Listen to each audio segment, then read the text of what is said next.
কাশ্মীর হামলা ঘিরে ভারত পাকিস্তানের মধ্যে উত্তেজনা অব্যাহতভাবে বাড়ছে। মঙ্গলবার দিবাগত রাতে কাশ্মীরের নিয়ন্ত্রণ রেখার কাছাকাছি এলাকা থেকে ভারতের 4টি রাফাল যুদ্ধ বিমানকে পিছু হটিয়ে দেওয়ার দাবি করেছে পাকিস্তান। ইসলামাবাদের আশঙ্কা 24 থেকে 36 ঘন্টার মধ্যে পাকিস্তানে হামলা চালাতে পারে ভারত। তাই পরিস্থিতি মোকাবেলায় নিজেদের আকাশ সীমার নিরাপত্তা ও বিমানবন্দরগুলোয় সতর্কতা জারি করেছে দেশটি। এরই মধ্যে বুধবার পাকিস্তানের জন্য নিজেদের আকাশ সীমা বন্ধ ঘোষণা করেছে ভারত।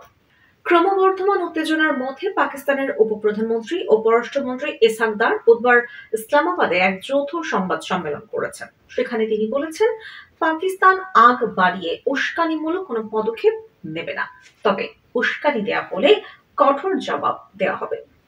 মঙ্গলবার দেশটির পার্লামেন্টের উচ্চকক্ষ সিনেটেও তিনি একই ধরনের কথা বলেছেন।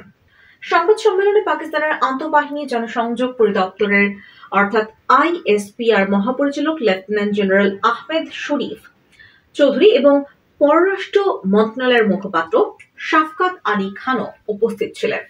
তারা ভারতের বিরুদ্ধে পাকিস্তানের অভ্যন্তরে সন্ত্রাসবাদে মদদ দেওয়ার অভিযোগ তোলেন। 22 এপ্রিল কাশ্মীরের পেহেলগামে বন্দুকধারীদের হামলায় 26 জন নিহত হন। এ ঘটনার পেছনে পাকিস্তানের হাত আছে বলে অভিযোগ নয়াদিল্লির। সন্দেহভাজন হামলাকারীদের মধ্যে 2 জন পাকিস্তানি বলেও দাবি করেছে তারা, তবে পাকিস্তান এই অভিযোগ অস্বীকার করেছে। বুধবারের সংবাদ সম্মেলনে একই কথা বলেন লেফটেন্যান্ট জেনারেল আহমেদ শরীফ চৌধুরী। এই কর্মকর্তা বলেন, অভিযোগ অনুযায়ী পাকিস্তান ভিত্তিক তথাকথিত সন্ত্রাসীরা এই ঘটনা ঘটিয়েছে, কিন্তু আমাদের বুঝতে হবে ঘটনাস্থলটি অনেক গভীরে অবস্থিত। তিনি বলেন, যেখানে হামলা হয়েছে সেখান থেকে পাকিস্তান নিয়ন্ত্রিত আজাদ জম্মু ও কাশ্মীরের সবচেয়ে কাছের বাগ শহরগুলো অনেক দূরে অবস্থিত। এর অর্থ হলো ভারতের অভিযোগ ভিত্তিহীন। একই সুরে প্রধানমন্ত্রী ও পররাষ্ট্রমন্ত্রী ইসহাক দার বলেন, পেহেলগাম হামলার পরিপ্রেক্ষিতে ভারতের তৈরি করা রাজনৈতিকভাবে উদ্দেশ্য প্রণোদিত এবং অত্যন্ত উস্কানিমূলক পরিবেশ পুরো অঞ্চলের শান্তি ও স্থিতিশীলতা গুরুতর হুমকির মুখে ফেলেছে। নিরাপত্তা সূত্রের বরাতে বুধবার পাকিস্তানি সংবাদ মাধ্যম পিটিভি নিউজ ও রেডিও পাকিস্তান জানিয়েছে, নিয়ন্ত্রণ রেখার কাছাকাছি এলাকায় ভারতের 4টি রাফাল যুদ্ধ বিমান টহল দিচ্ছিল। পাকিস্তান বিমান বাহিনীর পাল্টা পদক্ষেপের কারণে ভারতের যুদ্ধ বিমানগুলো পিছু হটতে বাধ্য হয়। 29-30 এপ্রিলের মধ্যবর্তী রাতে এই ঘটনা ঘটে। পাকিস্তানের নিরাপত্তা সূত্রগুলোর দাবি, ভারতের যুদ্ধ বিমানগুলো জম্মু ও কাশ্মীরে নিজেদের নিয়ন্ত্রিত আকাশসীমায় টহল দিচ্ছিল।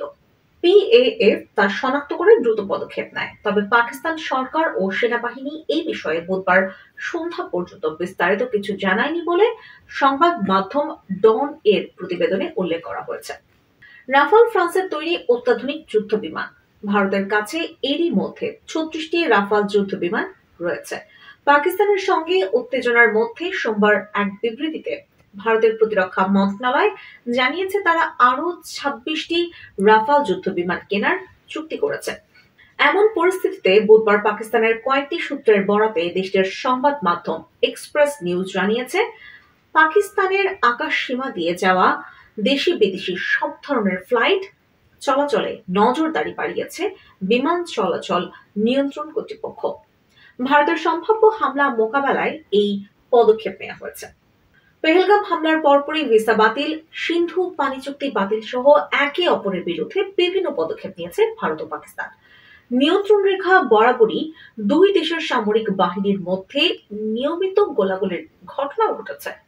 মঙ্গলবার দিবাগত রাতে পাকিস্তানি সেনারা গুলি ছুড়েছেন বলে দাবি করেছে ভারত। এই নিয়ে টানা 6 দিনের মতো দুই পক্ষের মধ্যে গোলাগুলির ঘটনা ঘটল। পারমাণবিক শক্তিধর দুই দেশের মধ্যে চলমান এই উত্তেজনা নিয়ে এরই মধ্যে বিশ্ব নেতারা একাধিকবার সতর্কতা উচ্চারণ করেছেন। সংযত আচরণ করতে উভয় দেশের নেতাদের প্রতি আহ্বান জানিয়েছেন তারা। মঙ্গলবার জাতিসংঘের মহাসচিব অ্যান্টনিও গুতেরেসও পাকিস্তানের প্রধানমন্ত্রী শাহবাজ শরীফ ও ভারতের পররাষ্ট্রমন্ত্রী এস জয়শঙ্করের সঙ্গে আলাদাভাবে কথা বলেন। পাকিস্তান ভারতকে সংযত আচরণের আহ্বান জানিয়েছে যুক্তরাষ্ট্র।